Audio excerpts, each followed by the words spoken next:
huku, na yeye hataki mwelekeo huo, anataka mwelekeo huu. Kwa hiyo kama umeamua, umefanya maamuzi ya dhati, yale makwazo hayawezi kukuhamisha kwenye lengo la msingi. Utabakia pale pale na utamwambia shetani, ndiyo, huyu ni mume wangu, amenikwaza, ameniumiza, lakini mimi nimechagua kumpenda. Huyu ni mke wangu, ameniumiza, amenifedhesha, lakini mimi nimechagua kumpenda.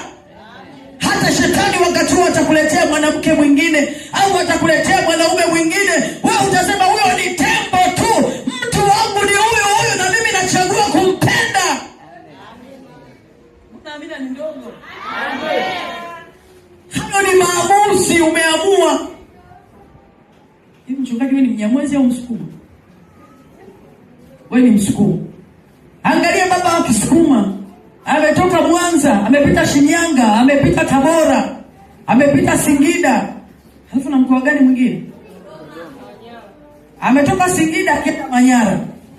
Katoka Manyara akaenda Arusha, akarudi Kilimanjaro. Mikoa mingapi amekatiza? Mikoa mingi sana hapo katikati. Alipokuwa anatoka Mwanza anakuja Shinyanga, alikuwa na tembo, anaona pundamilia, anaona hao ni watu wadada hao, hakuna aliyemvutia. Kila mkoa aliokanyaga hakuona mdada.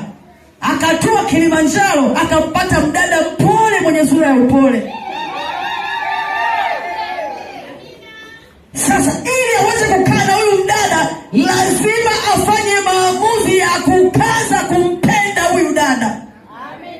Sio malaika huyu, ni binadamu. Anaweza akakosea kama binadamu, lakini maamuzi ya mtumishi wa Bwana ndiyo yatakayofanya yeye aendelee kuishi na huyu dada, na maamuzi ya huyu dada ndiyo yatakayofanya yeye huyu dada aendelee kuishi na huyu Msukuma.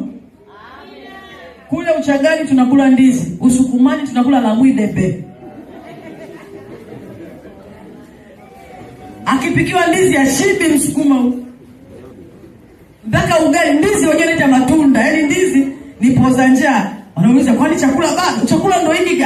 Chakula gani hiki? Ndio ugali mgumu na mlenda na maziwa. Si ndio chakula chetu?